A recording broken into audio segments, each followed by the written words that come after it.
po sa ating lahat at welcome sa Acts Church. Welcome po sa ating panambahan ngayong hapon ito. At we are the Anchored in Christ, the Savior Church, where we are gathered in love, united in faith, and anchored in Christ. Bakit hindi po tayong lahat ay tumayo? Batiin natin ang ating mga katabi or ating mga kapatiran. I'm sure na na-miss natin sila sa loob ng isang linggo na hindi tayo nakapagkita-kita. So, welcome po sa ating mga bisita.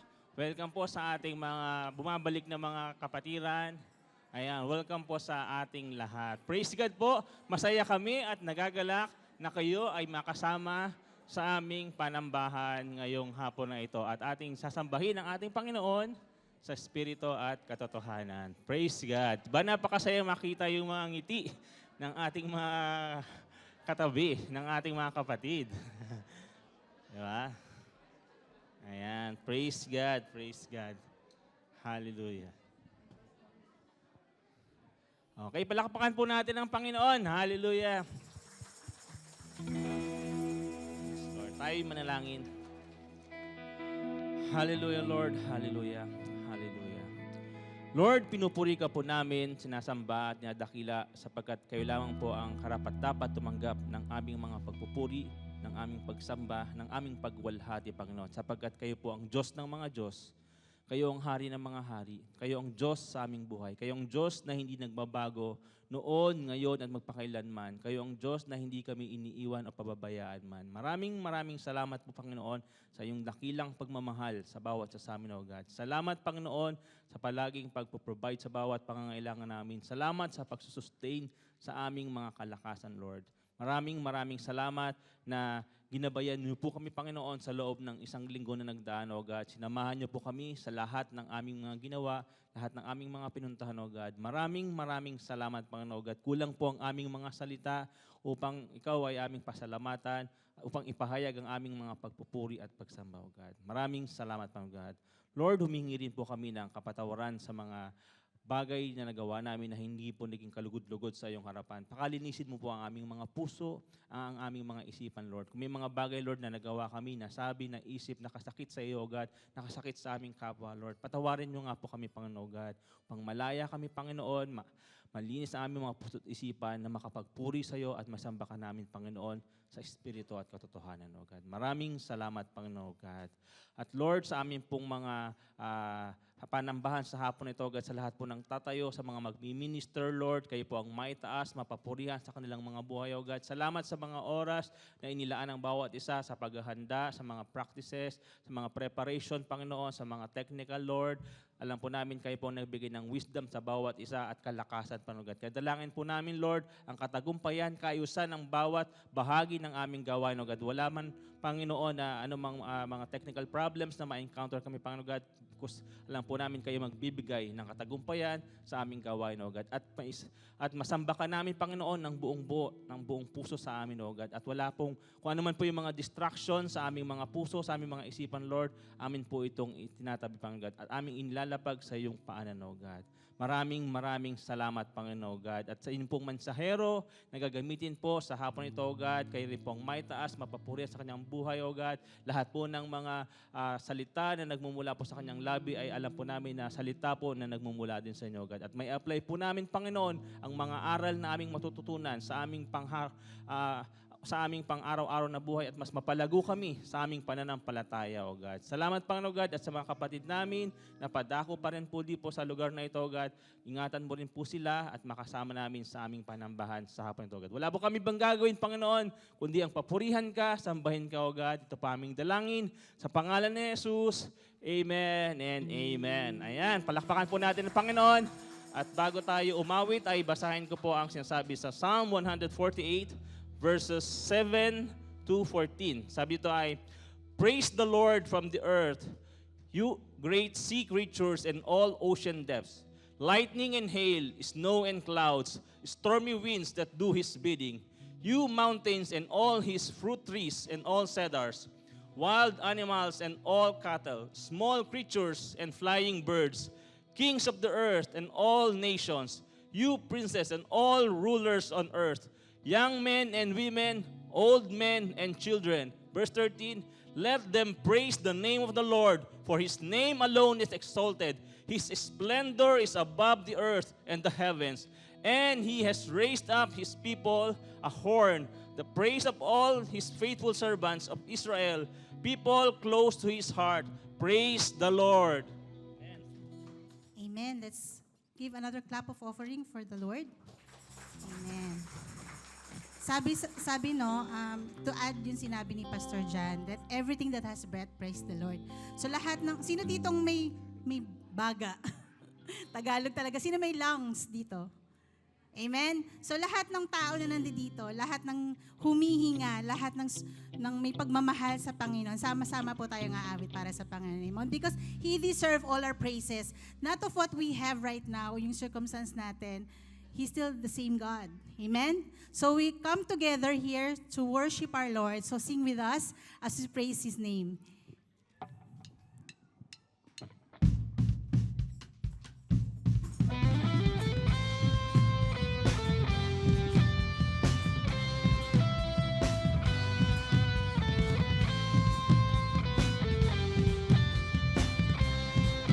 Let's sing. I'll praise in the valley, praise on the mountain. I'll praise when I'm sure, praise when I'm doubting. I'll praise when outnumbered, praise when surrounded. His praise is the waters my enemies drowning. As long as I'm breathing, I've got a reason to praise the Lord, oh my soul. Praise the Lord, oh my soul. I'll praise when I feel it. Yes, church. Praise when I don't. I'll praise 'cause I know you're still in control. Praise is a weapon. It's more than a sound. My praise is the shout that brings Jericho down. As long as I'm breathing, I've got a reason to praise the Lord, oh my soul. Praise the Lord, oh my soul. I won't be quiet, my God is alive. How could I keep it inside? Praise the Lord, oh my soul. Yes, Lord. Every soul here right now, Panginoon, we will just praise you with all our hearts, oh God. With all our soul. With all our voices. I praise 'cause you're sovereign. Praise 'cause you reign. Praise 'cause you rose and defeated the grave. I praise 'cause you're faithful. Praise 'cause you're true. Praise 'cause there's nobody greater than you. I praise 'cause you're sovereign. Praise 'cause you reign. Praise 'cause you rose and defeated the grave. I praise 'cause you're faithful. Praise 'cause you're true. Praise 'cause there's nobody greater than you. Praise the Lord, oh my soul. Praise the Lord, oh my soul. Let's praise the Lord. Praise the Lord, oh my soul. Yes, God. Praise the Lord,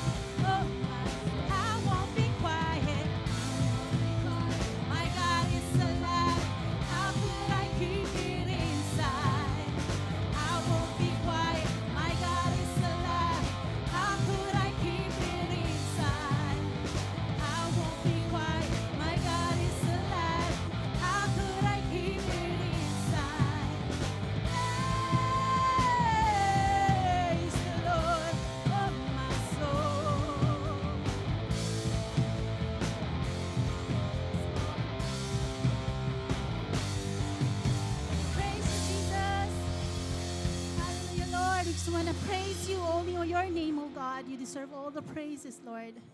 Hallelujah. Hallelujah. Right now, as we sing this next song, God is inviting us to come to His presence. Whatever you're experiencing right now, God has His arms wide open. All the burdens that we have right now, all the yoke that we have, the weariness, the struggles, the challenges, let's leave them all up to God on His throne. And let's leave it up to Him. And let's continue to exalt His name. Hallelujah.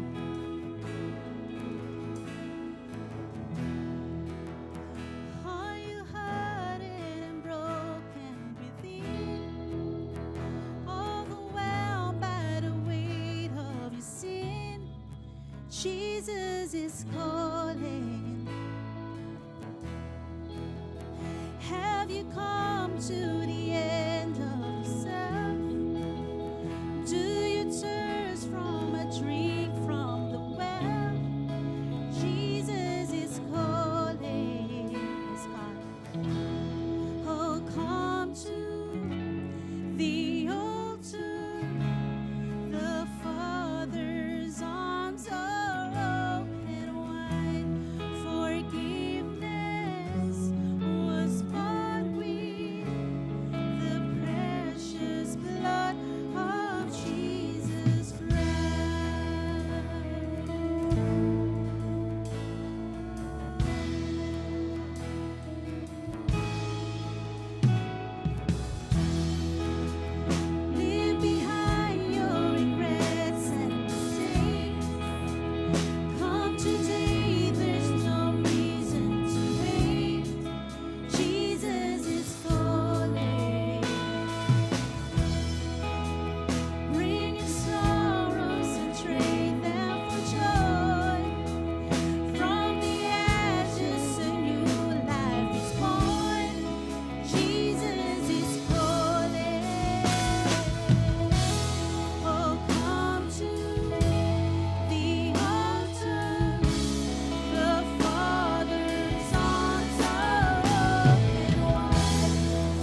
Thank you, Lord, for your grace.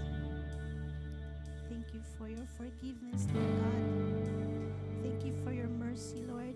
It's available in Jesus Christ. Thank you, Lord, that we can come before your holy throne, Lord God. Whatever we are doing, Panginoon, whatever mistakes we made, your arms are wide open, oh God. So, Father, let this song be our prayer, Lord, to build our lives, Lord God, in the foundation of your love, in obedience, Lord, in surrender, in the name of Jesus. Hallelujah.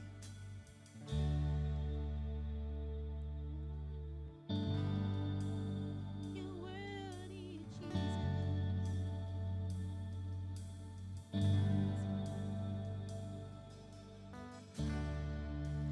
Worthy of every song we could ever sing. Worthy of all the praise we could ever bring.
Show me who you are and fill me with your heart and lead me in your love to do surround me.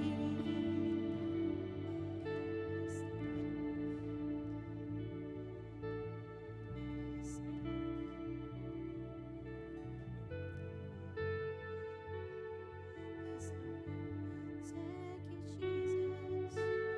Fill our lives, Lord, more of you, God.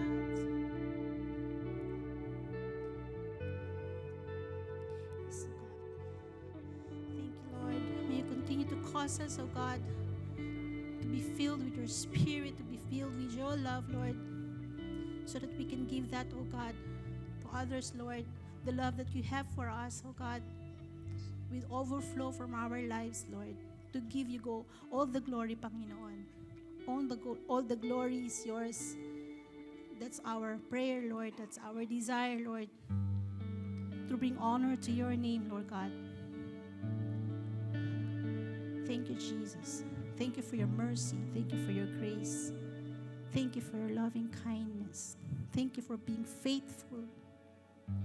There's no other name above your name, O God. Fill our lives, O God. Fill our lives, Lord. Oh, glory is yours. In Jesus' name. Please remain standing for the reading of His Word. Our scripture today is from Hebrews chapter 3, verse 7 to 19, New American Standard Bible. We will read the verses responsibly and the last verse all together.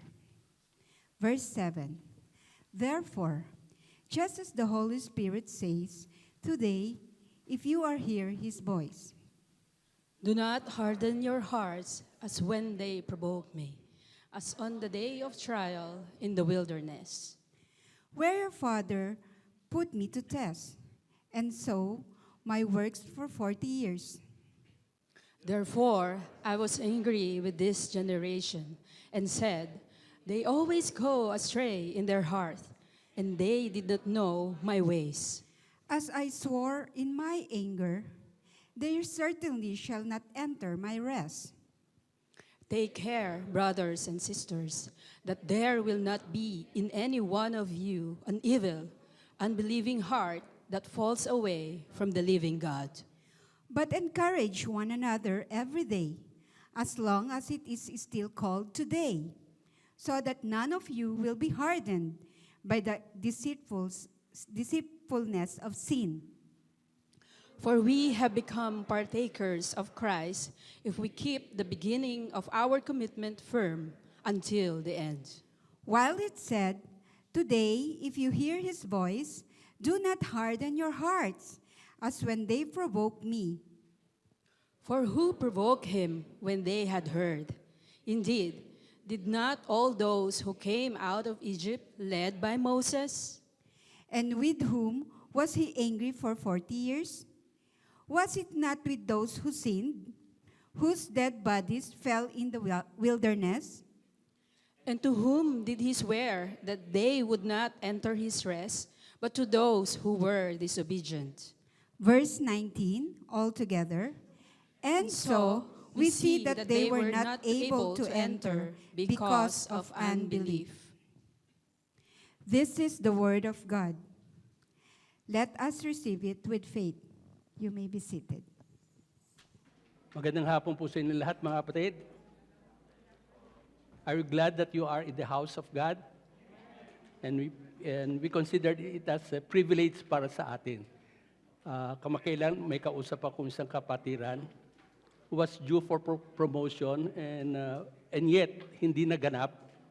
Then sabi ko, doon sa sitwasyon niya, may sinabi siya sa akin and stuck sa puso ko.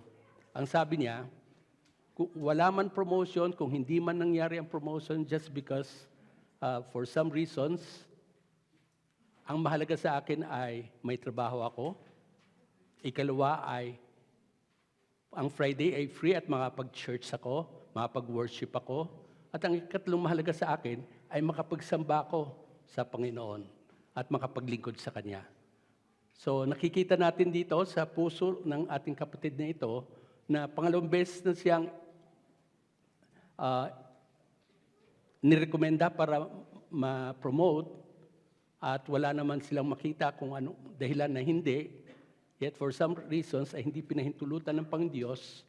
So, and yet, ang kanyang panampalataya ay hindi natigatig. Maraming mga bagay sa ating buhay ang nais po natin. At nais po natin na ang Diyos ay magbigay pwesto sa lahat ng mga bagay na ito. But at the end of the day ay makikita natin na may mga pagkakataon ang kanyang plano ay hindi umuugma doon sa plano natin.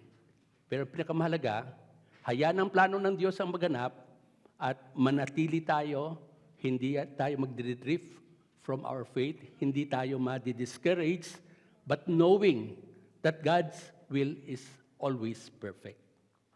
Tayo po tumingin sa Panginoon sa isang panalangin.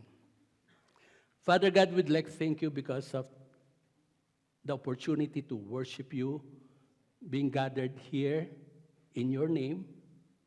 At naniwala po kami, Panginoon Diyos, sa bawat pagkakataon, sa bawat pagtitipon na nagaganap, maging ito sa Bible study, o maging dito sa worship service, sa lahat ng mga katuruan na inyong pinapahayag, meron kayong gustong ipaabot sa amin. Kung kaya nga, Panginoon Diyos, hayaan niyo po na hindi namin ma-miss yung mga mensahe ninyo. Hayaan niyo po, Panginoon Diyos, na ang aming puso ay ihanda niyo po. Tamnan niyo po ito. Maghasik po kayo ng binhi ng inyong mga salita.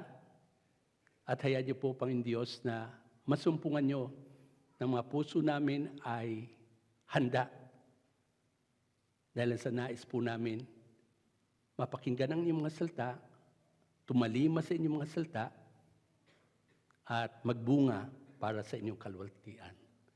Kaya we thank you for the ministry of God, the Holy Spirit, the third person of the Godhead, who will lead us to cause us to understand your word and thereby receive accordingly yung will niyo para sa amin, that we may respond in the right way that will glorify your name. In Jesus' name we pray. Amen. Nakakarinig na ba kayo ng salitang buhos? Yung pouring? At sa mga pagkakataon ng sidewalk ay ginagawa, at para magkaroon isang sementadong lakaran ng mga tao, ay meron pong tinatawag during the course ng paggagawa nila ng tinatawag na pouring time. Itong pouring time na ito, there's a small window na kung saan dapat ay ang mga gumagawa, ang makina at ang sitwasyon ay nakahanda. Bakit po? Dahil sa yun, pagko-construct ng mga sidewalk, pagko-construct ng mga foundation, nangangailangan ito ng mga graba at semento at graba at sand upang ma-mix ito and eventually ay may pour ito. Pero yung pagpo-pour na ito ay kinakailangan doon sa window na open na yon ay kinakailangan mabilisan na magawa bago pa man tumigas ito. Otherwise, outside that window ay magiging problema. Ay mangyari, ay maaring tumigas na, not in the time as expected. Ang mangyari na lamang ay pag tumigas na, wala nang pamamaraan. Maliban na lamang at the end of the day, ay gagamit ang jackhammer upang masira o ma-destroy yung semento upang sa ganon ay makagawa ng panibago at akma na cured ang semento. Alam niyo po, ang puso natin ay ganun rin. Ang salita ng Diyos sa iba't ibang pagkakataon ay napapakinggan natin. Maging ito'y sa pagbabasa natin ng Biblia, maging ito'y sa pagkakataon ng pakikinig sa mga katulad dito sa worship service kung saan may time for the Word of God. O during the Bible studies na kung saan ay may kapahayagan ng salita ng Diyos, kinakailangan tayong mga tagapakinig will respond in such a way that it will indeed be beneficial for us to be able to attend the fellowship, attend the Bible study, attend the worship service, upang sa ganon, makita magmula sa buhay natin dahil sa interchange ng salita ng Diyos na napapakinggan natin, at kung tama ang ating pagtanggap, ay makakatulong ito sa ating pamumuhay, titibay tayo, we will be growing and be strong as Christians. Sa totoo lang, ang pagbuhos with the sand and the mga gravels, pag pinagsama mo ito, pag minix, sa pasimula ng paglabas ng semento, ang mix na yon, magmula sa mixer, ay at the time, pagkabuhos ng, pwede kang mag-print pwede kang gamitin ng daliri mo, sulatan ng pangalan mo, o something like that, at makikita natin na ito ay malleable pa. Kumbaga, pwede pa. Pero pag tumigas na, magiging problema na. Kaya kinakailangan smooth out ang mga bubbles upang sa ganoon, yung time na yon na small window na yon ay magampanan at makadaan sa tamang proseso ang paggagawa ng daanan. Our hearts are exactly like that wet concrete. Every time na ang Holy Spirit ay nagsasalta, every time na nakakinig na tayo ng isang conviction, isang panawagan to repent, or a nudge to obey whatever has been put forward, dapat ang heart natin is in the pour. No? Kasi kung hindi, titigas na ito, ang magiging problema ay maapektado tayo sa ating spiritual life. If you say not today to God, you aren't just postponing a decision. You are allowing the concrete of your soul to sit. And in sitting, it sets. And when it sets, ay wala na. So, kinakailangan, ang today will always be a day which is a perfect time upang mag-respond tayo sa today. Our hearts have become the stone, deaf na tayo sa ating, to the very voice that is trying to save us. So handa ba tayo na makinig ng salita ng Diyos? Dapat handa tayo. We should be ready and receive the word of God. So the title of the sermon is Beware of a Hardened Heart. And the following 4 points will be discussed. The pattern of a hardened heart, the protection against a hardened heart, the proof of a renewed heart, and the penalty of a hardened heart. At hayaan niyo po mga kapatid na tayo at sa ilang mga kaibigan natin na narito, ay hayaan natin ng ating puso ay patuloy na maging soft sa salita ng Diyos. Hebrews 3:7-8a, it's the warning. Sabi sa talatang ito, therefore, just as the Holy Spirit says, today in your heart, if you hear His voice, do not harden your hearts. Sa wikang Tagalog, kung kaya nga, katulad ng sinasabi ng Banal na Espiritu, sa araw na ito ay makinig kayo sa kanyang sinasabi, sa kanyang tinig, upang sa ganon, at huwag niyong patigasin ang inyong puso.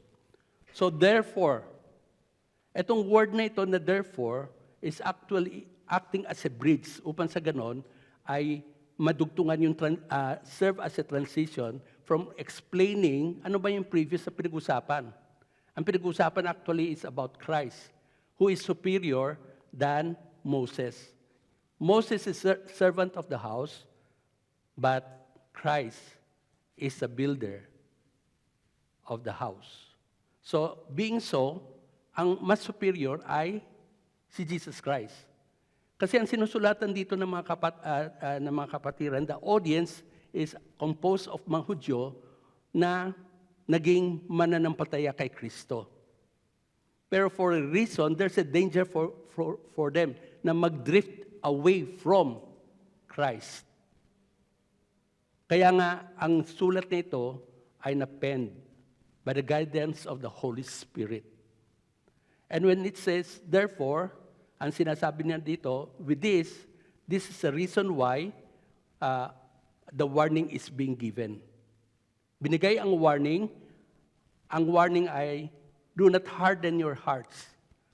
Kapag napakinggan nyo ang tinig ng salita ng Diyos, tumalima kayo, sumunod kayo, obey the Word of God, the revealed Word of God.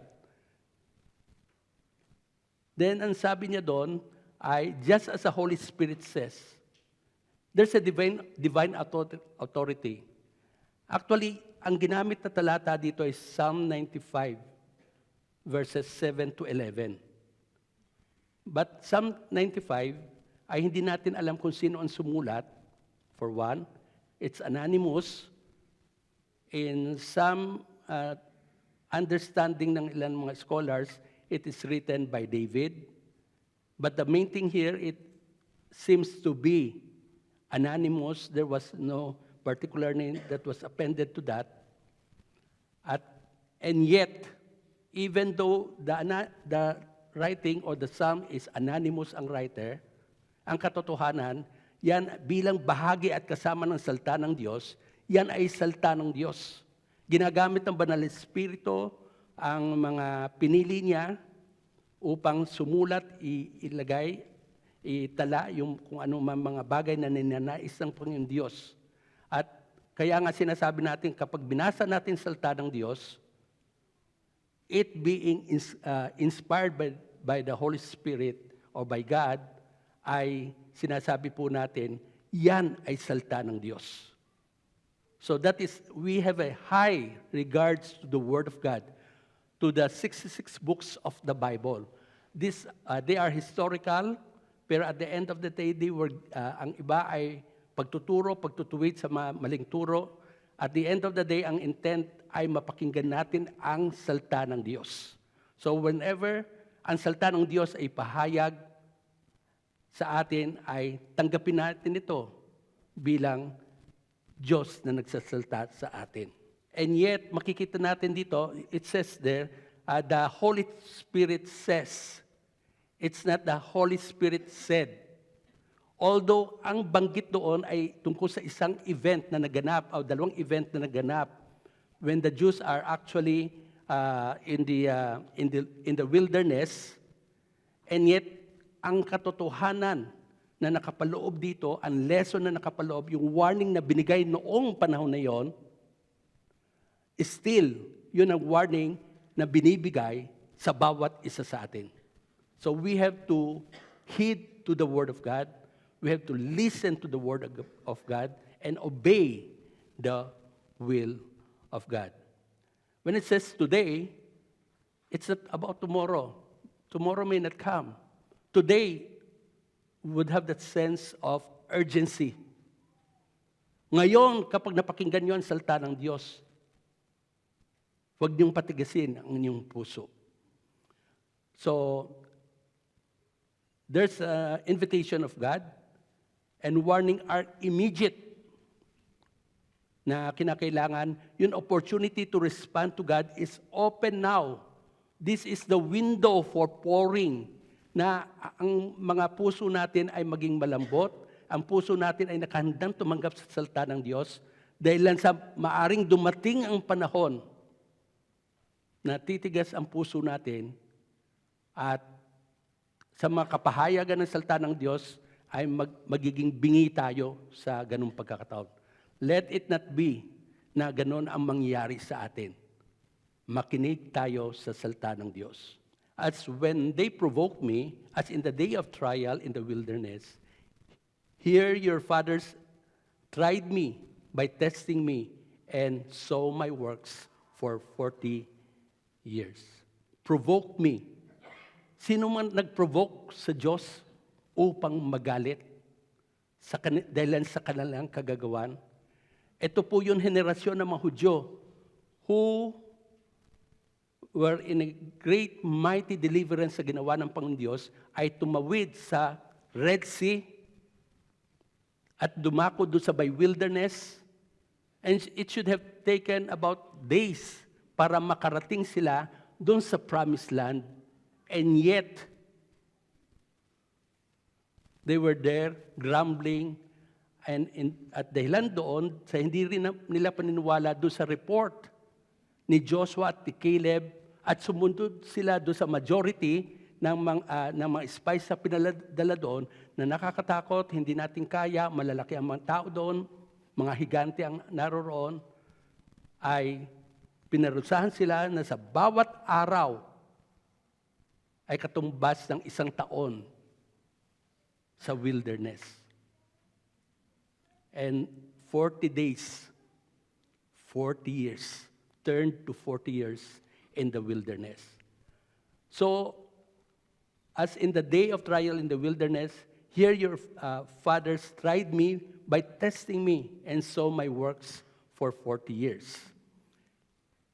So, the fathers refers to the generation that left Egypt.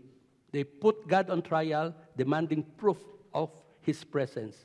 Ang tanong ay, is the Lord among us or not? Narito bang Diyos? Kasama ba natin ang Diyos o hindi? Dahil dumadaan sila sa ilang mga challenges sa pagkakataon na ito, they were grumbling because of the scarcity or there was no water at sight. Nauuhaw sila. Anong gagawin nila? Nakalimutan nila na ang Diyos ay gumawa ng maraming himala sa harapan ni Pharaoh. And yet, their disbelief, their stubbornness, nagpatigas sa kanilang mga puso. And so my works for 40 years, nakita nila eh. Hindi walang ebidensya, maraming ebidensya. Pero nagbulag-bulagan sila o nakalimot sila. Nagkaroon sila ng spiritual amnesia. Nakalimutan nila ang mga ginawa ng Panginoon. They saw my works. Nakita nila ang mga ginawa ng Diyos.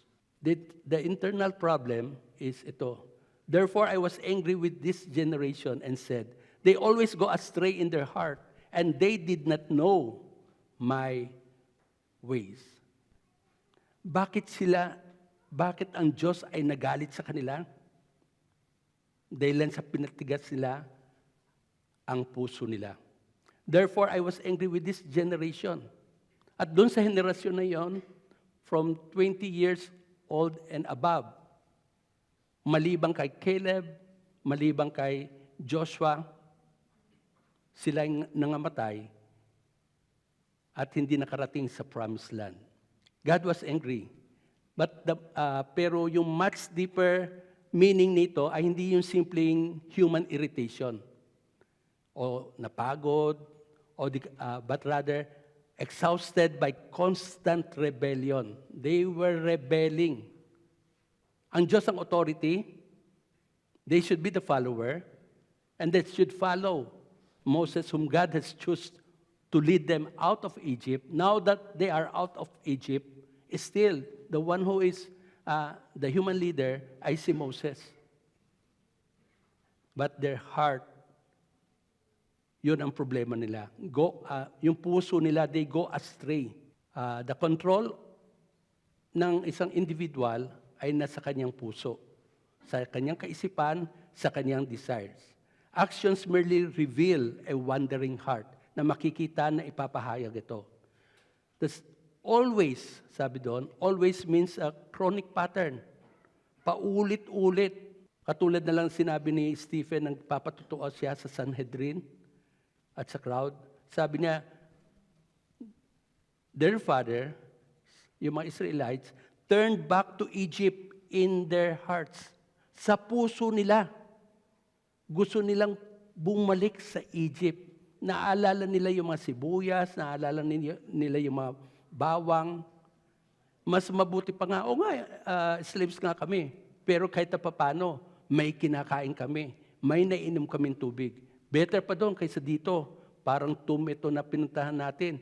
Ano bang plano? Kumbaga, yun ang tanong. Sabi dito, and sabi ng Panginoon, they always go astray in their heart, and they did not know my ways. Let me say this. Maybe andito kayo, pero ang inyong puso ay hindi konektado sa Diyos, sa kalooban ng Diyos. Pero salamat at andito kayo.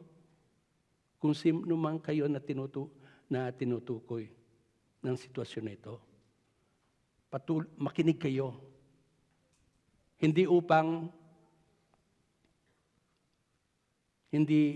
para labang lumipas ang bahaging ito ng kapahayagan ng salita ng Diyos, kundi upang mag-respond kayo in such a way you will show obedience sa kalooban ng Diyos.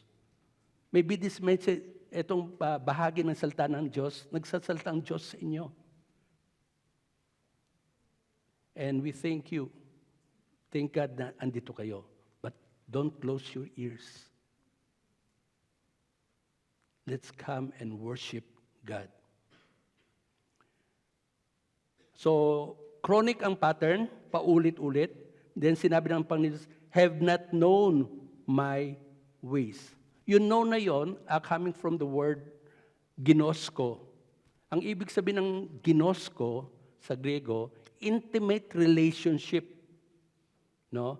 That can happen, mag-exist between husband and wife, o di kaya between friends. Intimate relationship. Ang sitwasyon dito ay nakikita ng Israelita yung mga miracles. Kung paano ang cloud ay gumagabay sa kanila, kung paano ang cloud ay nag-guard rin sa kanila along the way, kung paano ang Diyos ay nagpadala ng mana, ng mga ibon na kakainin, lahat ng provisions binigay ng Pangdiyos. At di ba katatapos ang nilang tumawid, magmula doon sa Red Sea, na nag-divide in such a way that it is very hard to explain scientifically. But we know of archaeological diggings na sinasabi na sa Red Sea ay nakita yun ilang mga labi ng mga parts sa mga chariots na ginamit that time, not because of the technology, ay na nagde-develop, ay nakita nila, nakakuha sila ng mga evidence of the existence at kaganapan ng pangyayari. Israel saw miracles, yet they failed to understand God's character. They want God's works, but they doesn't want to know more of God. Kasi at the end of the day, kung gusto lang natin ang mga himala, ang mga kapamaranan kung paano tayo iniligtas ng Panginoon sa ilang mahigpit ng mga sitwasyon, at hindi natin gusto na madala tayo makarating tayo beyond that, na expectant of miracles sa gagawin ng Panginoon, na kalinsabay noon, you want to know God more, to be more intimate with Him through learning from Him, from His words, at maunawaan yung mga aksyon niya sa iba't ibang pagkakataon, then you are missing the point. And this generation na nasa wilderness nito, they miss the point. It lead them to enjoy the blessings, but not enjoying God. Listening to His word, to to know Him more. So refusal to embrace. Their ignorance was not due to a lack of information. They have 40 years of daily revelation. Rather, it was a willful refusal to trust His heart and submit to His path. Yung magtiwala tayo sa puso ng Diyos, sa pagmamahal ng Diyos, even if situations, ilan events sa buhay natin seems not to affirm such, we will always keep on trusting God. So there was a willful refusal at doon nagalit ang Diyos. Sabi ni Billy Graham, the heart of the human problem is a problem of the human heart. This passage is a proof. The problem wasn't the circumstances, yung kinalalagyan nila, it's not about the enemies or about the wilderness. The problem was their own hearts, which became so hardened by unbelief that they could no longer trust God. Kung baga parang sa mga sitwasyon, there are times na dumadaan tayo sa buhay, sa mga challenges, no? Parang sila, ganun rin sila. In the wilderness, walang tubig, yun ang staple na item na kinakailangan natin ng tubig and of course ng pagkain. And yet, para bagang yung tubig nag-dissipate at nag-dissipate rin ang kanilang faith o ang pagtitiwala nila sa Diyos. Ang laki ng paniniwala nila sa Diyos na bakit nakarating na hanggang sa ganitong kalalagayan? When the bad times are setting in.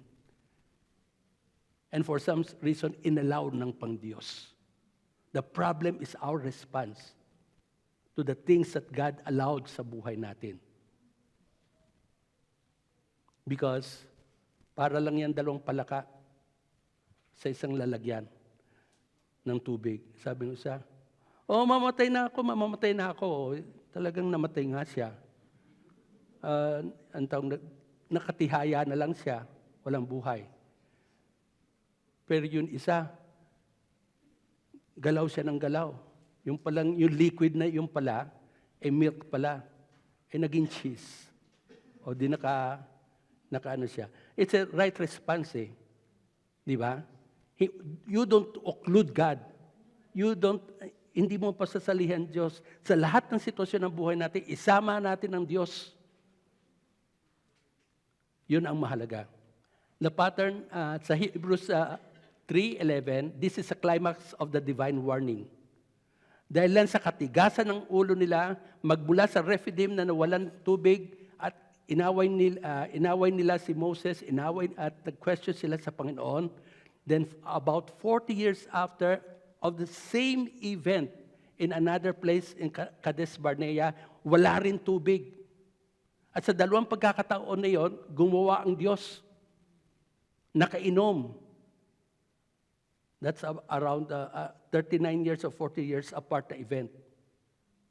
And yet, in the last part naman, yung sa second event na yon, doon sa Kadesh Barnea, ang nangyari, sabi ng Panginoon kay Moses, speak to the rock. Sa galit ni Moses, dahil sa mga actuations sa mga tao, ginawa niya, pinalo niya 2 beses. And this had resulted him na maranasan niya na hindi rin makapasok doon sa promised land. Because in a way, hindi niya nag-glorify ang Panginoon sa harapan ng mga kalipunan ng mga taong itong mareklamo, nag-challenge sa leadership niya at kune-question ang Panginoon Diyos. So makikita po natin na kapag nalagay tayo sa anuman uri ng sitwasyon, patuloy tayong magtiwala sa Diyos. Hindi dapat magbago yon. Ang nangyari dito sa generation na yon, tumigas ang puso nila. It was a willful na pag-disobey sa kalooban ng Panginoong Diyos. Yung Psalm 95, verses 7 to 11, it is a historical precedent of rebellion. Pag sinabi niyo, pag may magtatanong, may president ba ito? May president ba ito? Itong pangyaring ito? Babalik tayo sa nakaraan. Titignan natin, meron bang pareho ng pangyaring ito na pwede tayong makapaggawa, na pwede tayong maggawa ng isang guideline o action dahil sa nakaraan mga pangyari. Itong Psalm 95, 7-11, ito yung pinagbasihan. Kung titignan nyo nung nakaraan, kung babasahin nyo kasi itong Psalm 95, it is actually call to worship. Pero itong from 7-11, ay kinote yung tungkol sa kung anong nangyari years ago, many years ago. Yung historical incident na yon. Kaya pag nag-praise and worship tayo and there's a call to worship, ang karaniwan ay binabasa lang natin 1st to 6th. Pero sa mga Hudyo na Christians at sa ilan mga denominations, binabasa nilang buo. Upang sa ganon, hindi lang tayo mag-worship, kundi magiging handa tayo na makinig sa salita ng Diyos upang hindi natin maranasan ang naranasan nila, provoking naranasan, nagawa nila na pagprovoke sa galit ng Diyos. So usually, ang inam na basahin ay itong buong buo because it is also a renewal of a covenant. Panginoon, susunod ako. Hindi lang ako magwa-worship, pero kapahayagan ng worship ko ay pagsunod sa na maging open ako sa salita ng Diyos at hindi ako maging katulad ng mga nangyari doon sa wilderness upang sa ganon ay hindi ako magsasuffer dahil sa paggawa ko ng kasalanan, di ko pagsunod sa iyo ay hindi ako mapasok sa sinasabi nilang rest na binibigay ng Diyos o pinangako ng Diyos doon sa mga ancestors ng mga Hudyo. And the rest that they are talking about is entering the promised land. Sa atin naman, ay ito ipapaliwanag ng ating pastor dyan sa susunod na mensahe niya, but this is a spiritual rest naman ang para sa atin. Pag nakaranas tayo ng kaligtasan kay Kristo, then we will have that spiritual rest. Despite of the agitation sa mga situation, we can remain and will remain na at peace with God. At peace sa circumstansya because we have the peace of God to as we interact with such a situation. So ito po ay isang judgment. At makikita natin progressive resistance to God's voice. Yun ang magkokos ng dahan-dahan pag-harden ng puso natin. So ngayon ay may pagkakataon natin mapakinggan sa salita ng Diyos, ay hayaan natin itong opening na ito ay in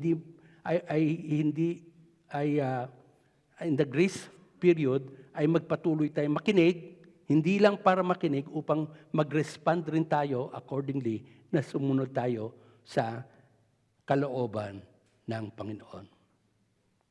Tingnan natin Zechariah 7:11-12. It says there, "But they refused to pay attention and turned a stubborn shoulder and stopped their ears from hearing.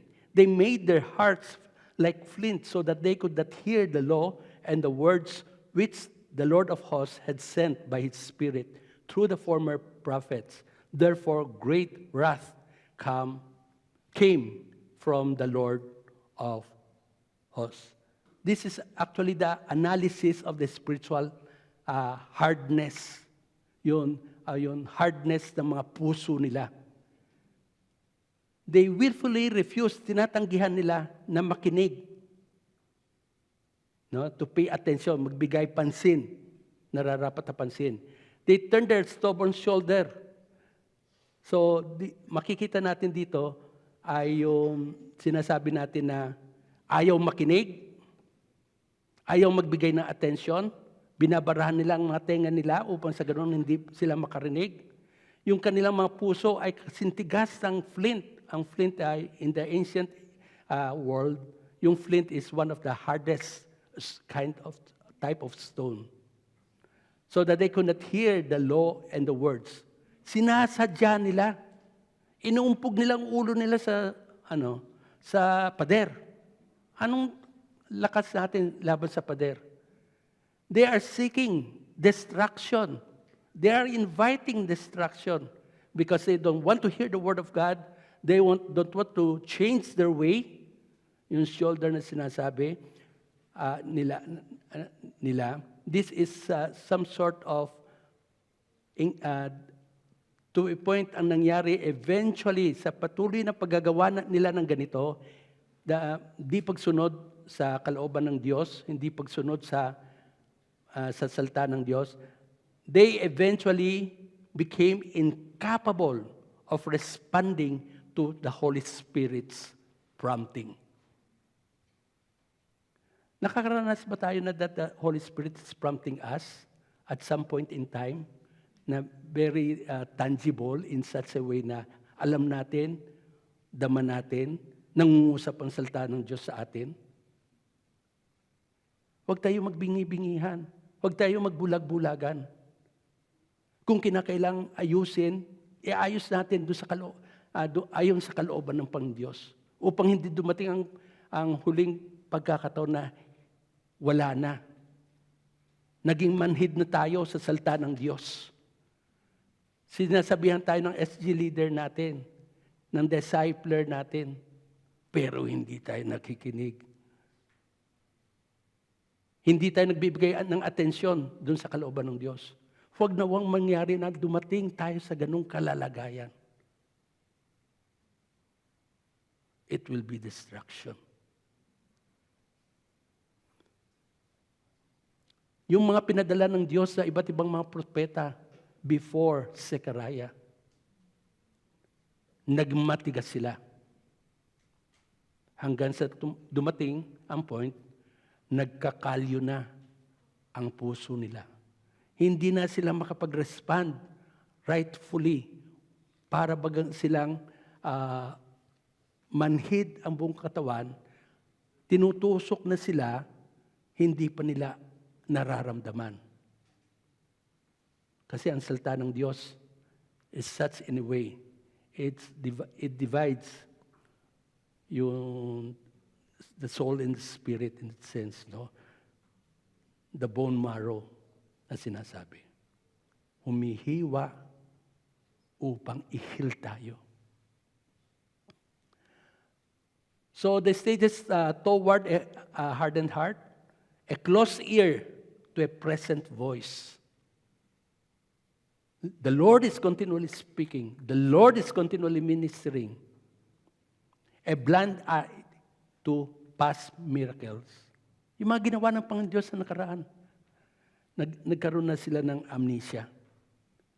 And a permanent state of spiritual stagnation. That means unproductiveness. Gusto ba natin na maging fruitful ang buhay Kristiyano natin? Gusto ba natin maging productive ang buhay Kristiyano natin? Hayaan ang banal na Espiritu ang mag-minister accordingly. And we respond accordingly, asking the Lord to help us, to cause us, to lead us, because it is the right way. And with that, mga kapatid, hindi tayo darating sa isang sitwasyon na mahaharden ang mga puso natin. Today, it's not about tomorrow. Not even yesterday, it's about today when I hear a proper response accordingly to the Word of God, to the encouragement ng ilan mga elders natin na ginagamit ng Panginoon sa atin, ng mga SG leaders natin na nangangalaga sa inyong mga spiritual, na katulong ng pastor na nag-aalaga sa inyong spiritual life. Hindi dapat tayo makarating hanggang doon. Now, the protection against a hardened heart. Hebrews 3:12 says, which is the individual responsibility, take care, sabi, brethren, that there not be in any one of you an evil, unbelieving heart that fails or that falls away from the living God. Paano natin protektahan ang ating sarili na ang ating heart ay tumigas, na mag-remain itong tender Unang-una ay individual responsibility. Tignan natin ang sarili natin. Bantayan natin ang sarili natin. Yung take care dito, galing sa isang Greek word na blepete, which literally means be seeing to it constantly. Tignan, constant observance, constant na pagtitingin. It's keeping a watchful eye open. Because there's a tendency, sa the nature of the heart, that warning is against an evil, unbelieving heart. Hindi ba yon ang puso ng mga tao at that time? In those two occasions, their heart is evil. Evil is poneros, which means active, malignant opposition to God. Matindi ito, no? Aktibong kumakalaban sa Diyos. Aktibong kumakalaban sa salita ng Diyos. It's dangerous. Dangerous. Bantayan natin ang sarili natin. Sino pa? Yes, we have someone to look after us, but we have to look upon ourselves also. Maging maingat tayo that we may not fall into such a situation of unbelief. Di pagtitiwala, di paniniwala, this is apistia. Walang faith. It's a moral rebellion of the heart. If I refuse to trust or rely on God and choose myself na masusunod ang buhay ko sa kung anong gusto ko, delikado. At dapat habang tumatagal tayo sa Panginoon Diyos, sa buhay ng ating panampalataya, ay malalim tayo sa salita ng Diyos and hindi tayo nagre-rebelde sa salita ng Diyos. There was a time may ginawa ko na sabi ko, mali. No enter, pinasukan ko. Para mag-shortcut ako. Nakakahiya. Wala nakakaalam, pero ngayon alam niyo na.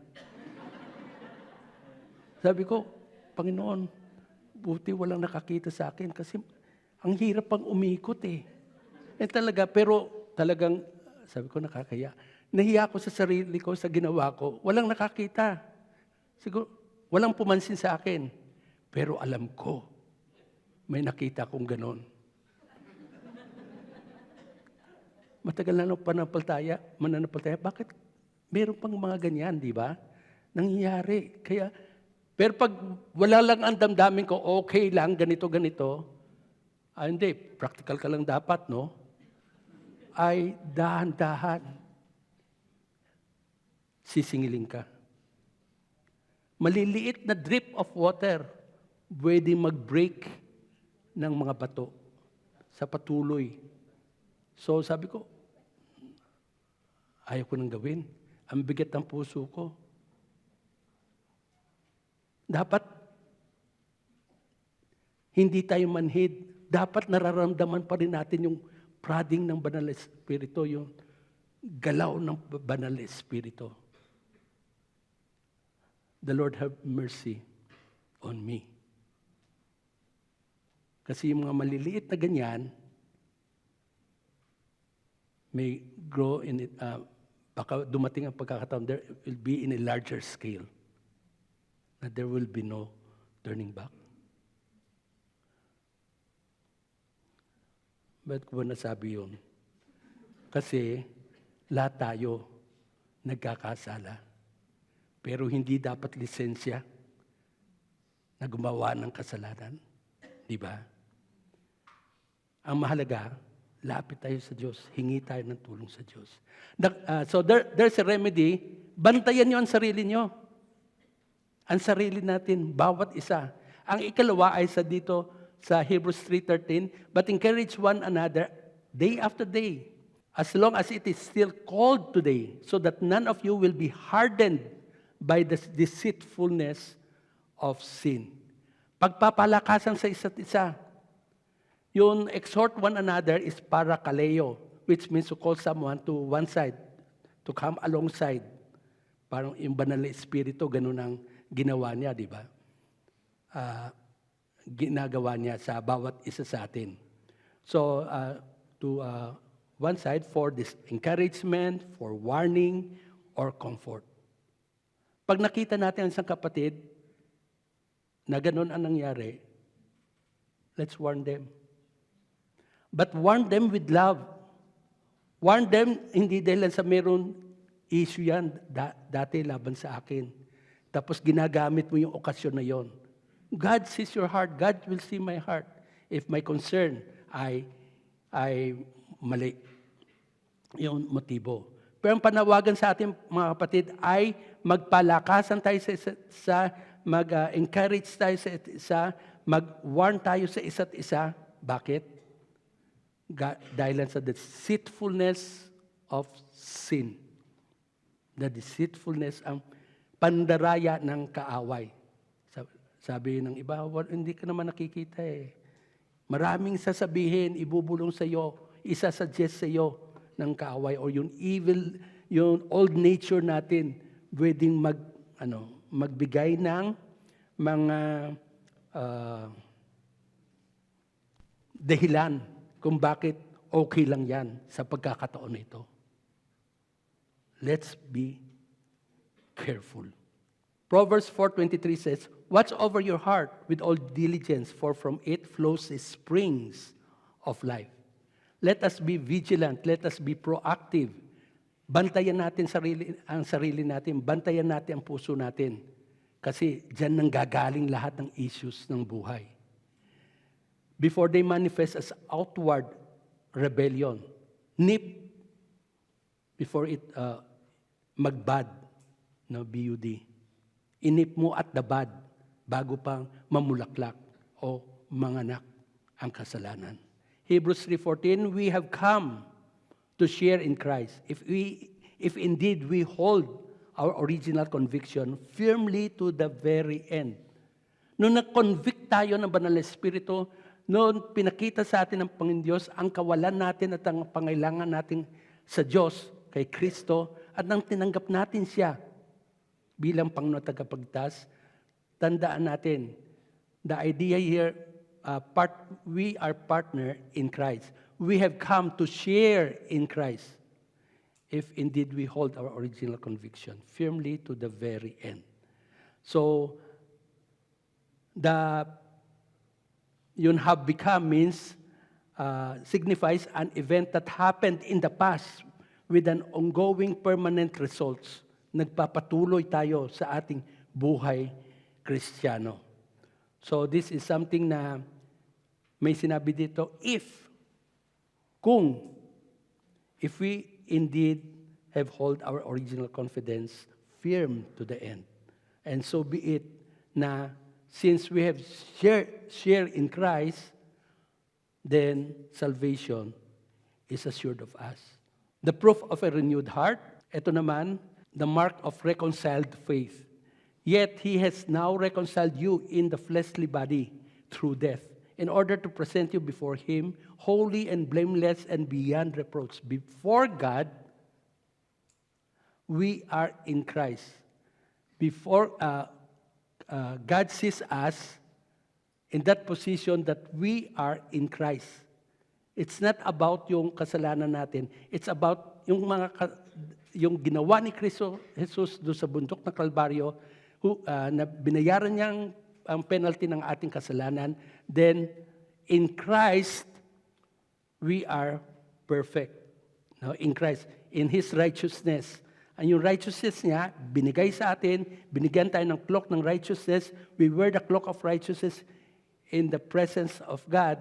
So God the Father sees the righteousness of Christ na suot natin.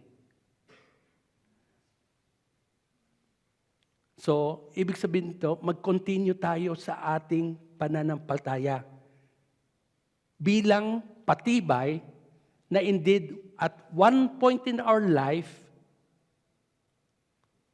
God saved us. Na nagkaroon tayo ng buhay na walang hanggan. And from henceforth, ay magpatuloy tayo. And this will, pag sinabi tayo magpatuloy tayo, that would mean lahat ng yung ministry ng Banal na Espiritu, we will subject ourselves continually. And with that, walang anumang kasalanan na commit natin, na hihingi natin ito ng patawad. It's covered na at But it's not a license for us to continue in licentious living. Mali. The proof, source of spiritual awareness. Moreover, I will give you a new heart and put a new spirit within you, and I will remove the heart of stone from your flesh and give you a heart of flesh. I'll put my spirit within you and cause you to walk in my statutes. Nagbigay ng Diyos, have given us a new heart. And that new heart na yon, in the New Testament, yon ang nagkokos sa atin to walk in His statutes. Sa kanyang mga laws, sa kanyang mga utos, that we might be able, tutulungan tayo to observe carefully yung mga ordinances niya. Meron na tayong katulong ang Banal na Espiritu upang may work out sa atin. The penalty of a hardened heart. Hebrews 3:16. For who provoked him when they had heard? Indeed, did not all those who came out of Egypt led by Moses? So, nabanggit na natin yon. Nagalit ang Diyos because of the provocation na ginawa ng mga hindi sumusunod sa Kanya. Itong henerasyon who were never able to get into the promised land. They died without entering the rest na dapat ay maranasan nila in that promised land. So, the ways of the wilderness. And with whom was He angry for 40 years? Was it not with those who sinned, whose bodies fell in the wilderness? And to whom did He swear that they would not enter His rest, but to those who were disobedient? Are we obedient? I was not obedient at that point in time. Kaya masakyan ako, malungkot na ako, nakauwi na ako eh. O nasa daan ako, pero malungkot ako. Walang nakakaalam, pero alam ko. Maging tender ang conscience natin, being subjected sa salita, sa checking ng Panginoon. At pag nagkakasala ka, masaya ka ba? Hindi eh. Kasi may sinuway tayo eh. Kung tayo ay parating sumusunod sa mga sinasabi ng mga magulang natin, ano pa ang Diyos na ating Diyos Ama? Hindi ba binigyan pa tayo ng kapamaranan upang magkaroon ng kapangyarihan na sumunod sa mga kalooban niya? At hindi natin ginagamit yon. Bakit? Sineset aside natin conscience natin, sineset aside that. Baka pag ganun ka ng paganon, delikado ang kalalagyan natin. Listen. The root cause of failure. So we see that they were not able to enter because of unbelief. Check our belief. I mean, our faith. Isang pagkakataon may sinabi ang salita ng Diyos sa isang character account na sinabing, Lord, I believe, help my unbelief. Di ba? May sinabing ganon. So we ask the Lord to help us. Kasi ang root cause of failure doon is unbelief. Sa Numbers 14:22, surely all the men who have seen my glory and my signs, which I performed in Egypt and in the wilderness, yet have put me to the test these 10 times and have not listened to my voice, shall by no means see the land which I sworn to their fathers, nor shall any of those who spurned me seize it. It is na-forfeit ang pagkakataon nila na makapasok sa promised land. Let us not commit the same mistake of disbelief. May our faith grow deeper as day passes by at hayaan yung hindi mag-dissipate ang mga ginawa ng Panginoon Diyos sa atin. Ginawa in a sense na mga milagro na ginawa sa ating buhay. Sa panahon ng ating mga pagdaan ng pagsubok, manatili tayo sa Diyos. Huwag tayong magkaroon ng amnesia. Huwag tayong maging makakalimutin, kundi balikan natin ang mga ginawa. And looking forward na marami pa siyang gagawin. But hindi lamang tayo nagpapasalamat sa magawa niya, nagpapasalamat rin tayo dahil sa nakikilala natin siyang higit pa. At paano natin siya nakikilalang higit pa? sa patuloy na pag-maintain ng ating disiplina sa pagbabasa ng salita ng Diyos. Day by day. Because that is our spiritual food. Huwag nating kalimutan, walang shortcut sa spiritual deafness o spiritual growth. Kailangan ang salita ng Diyos. Kailangan ang Espiritu ng Diyos. Kailangan obedience natin. Then in Jude 5, the last verse, now I desire to remind you, though you know all things once for all, that the Lord, after saving a people out of the land of Egypt, subsequently destroyed those who did not believe. A historical example that need not be repeated sa buhay ng bawat isa sa atin. Listen to God. Be subjected sa Kanyang kalooban. At kapag tayo sumusunod sa Kanyang kalooban sa pamamagitan ng pagbigay sa atin ng guidance ng Banal na Espiritu at pagpupuspos niya, we know that God is pleased sa Kanyang mga obedient children. So, mga kapatid, are you in a situation na nagpo-pour pa rin? Obviously, andito kayo, nagpo-pour pa rin. No? Ang puso natin. Nagpo-pour ang wet cement, ang puso natin ay okay pa, pero hayaan natin na magpatuloy tayo. Masanay tayo. That was my lapses, sasabihin natin, pero actually ang sin, hindi lapses lang yon. At kinakailangan natin na makita ang kabigatan ng pagtingin ng salita ng Diyos sa kasalanan. Tayo po'y manalangin. Salamat po dahil sa hindi namin kinakailangan maulit ang karanasan ng mga unang henerasyon na nanggaling sa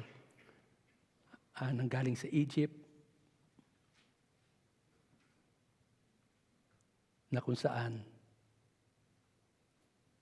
sa mga subsequent na mga miracles ay nawawala ang kanilang kaunawaan sa galaw ng Diyos at sa karakter ng Diyos. Lord, hayaan niyo po na we may grow deeper sa inyong mga salita, that we will be thankful sa inyong mga gawa, and we will remain open sa ministry ng salita ng Diyos through the Holy Spirit. Lord, continually guide us. Make our heart tender. In Jesus' name, amen. Thank you po, Pastor Freddy. Key thought po, we speaks about the heart, no? So God values the attitudes of the heart. It regards about your ministry. It regards your personality na nandito. But God values your heart, not the gift that we give. In 2 Corinthians chapter 9, verse 7, it says that each one must give what he has decided in his heart, not reluctantly or under compulsion. For God loves a cheerful giver. Ushers, please. Tayo dumako naman po sa ating announcement.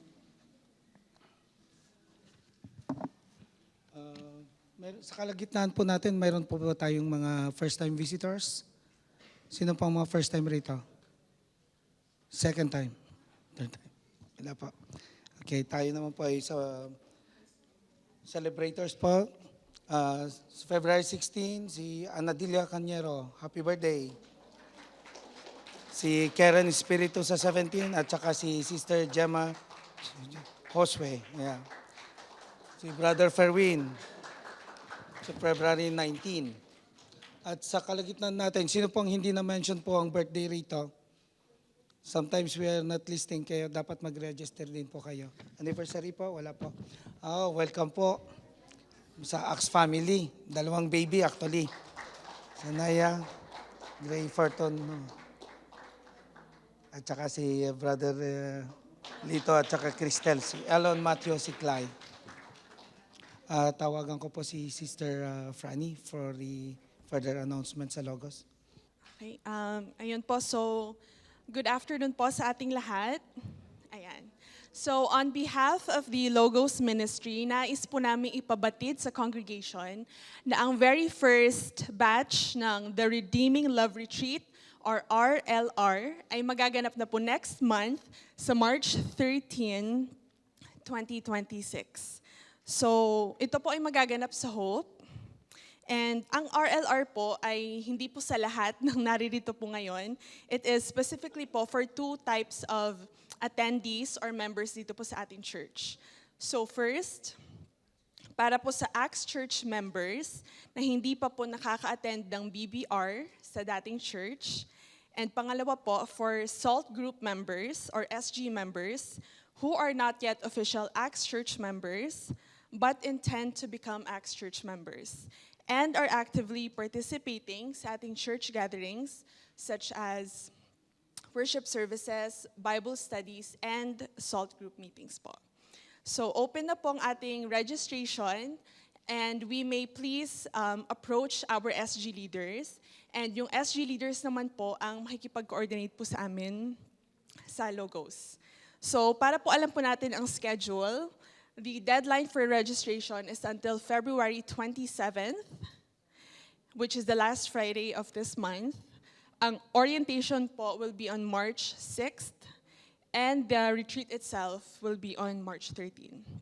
So, ayun lamang po, let's register our members, and patuloy po nating ipanalangin ang event po na ito. Maraming salamat po. Tayo po ay tumayo.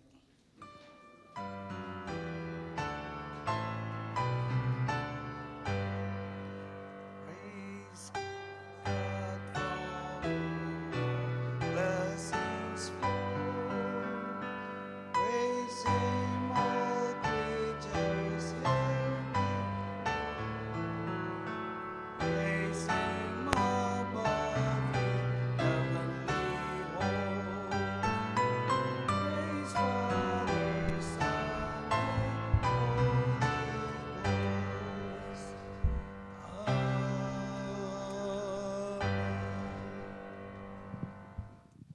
Amen. Let's continue to praise God as we sing this song.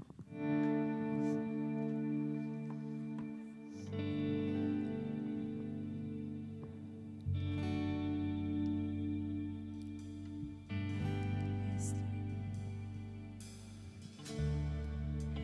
Worthy of every song we could ever sing. Worthy of all the praise we could ever bring. Worthy of every prayer we could ever bring. We live for you.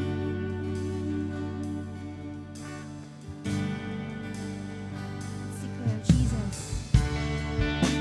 Jesus, the name above every other name.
Before we close in prayer, I would like to remind everyone, especially yung mga SG leaders who are required or mandatory na umattend sa ating Life in Christ training right after snacks around 5:30.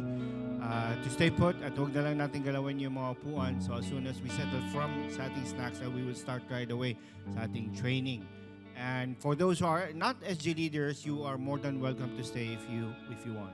Okay? Let's pray. Our Father in heaven, we truly thank you, God, for today. Thank you, Lord God, for indeed Jesus is worthy of every breath that we ever take. For we know, Lord God, we could even take these. We could even breathe only by your grace. Lord, we thank you for those who who are going to celebrate their birthdays. Thank you for your faithfulness in their lives. We ask, oh Lord, that you continue to speak to them, continue to remind them the purpose of life and the meaning of life, and that is to glorify your name. Lord, we thank you even for the finances gathered. We ask, oh Lord, that you continue to pour out your wisdom upon the leaders of this church and use your finances, not ours, but your finances for your purposes and for your glory alone. Lord, we thank you for the lessons that we have learned today. Thank you, Lord God, for that reminder that there's still chance, there's still an opportunity for us to heed your call, to heed your word.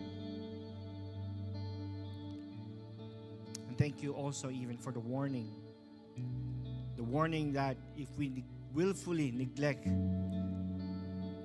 and willfully disobey you and willfully reject your word, there will come a punishment, there will come a penalty. Lord, for those who have not given their lives to Christ, for those who continually hear your word, for those who continually even come to this church, have tasted the goodness, your goodness to your people here, have even experienced the miracles that you do for those who are truly yours. Lord, I pray that even today, you would call them internally and cause them to give their lives to you. And for those of us who are already in your rest, for those of us who are already in Christ, and yet from time to time, as we stumble, we tend to purposely harden our hearts. Lord, we ask for your Holy Spirit to powerfully work in us, to soften our hearts, and continually remind us of who you truly are. For you are not just love, but you are righteous, for you are holy. So, Father, I pray the Holy Spirit will work in us and cause us to live that is truly worthy of your calling. And now, brothers and sisters, may the love of the Father, salvation of the Son, the power of the Holy Spirit be with us all. In Jesus' name we pray. Amen.